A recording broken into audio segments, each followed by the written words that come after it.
Magandang araw guys. Ayan o, kung inyong makita ang gaganda ng bulaklak ng mga puno. Yan, ilapit natin dito guys. Ayan o, yun.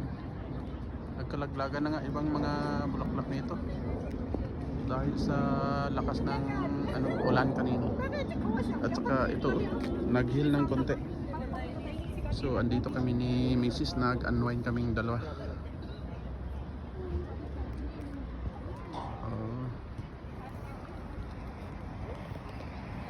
Nah. Guys, dito kami.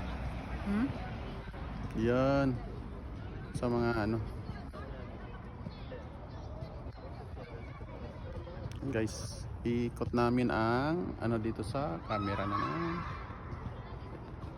Yun. Yes. So, okay guys, maraming salamat. Bye-bye ulit tayo. Thank you.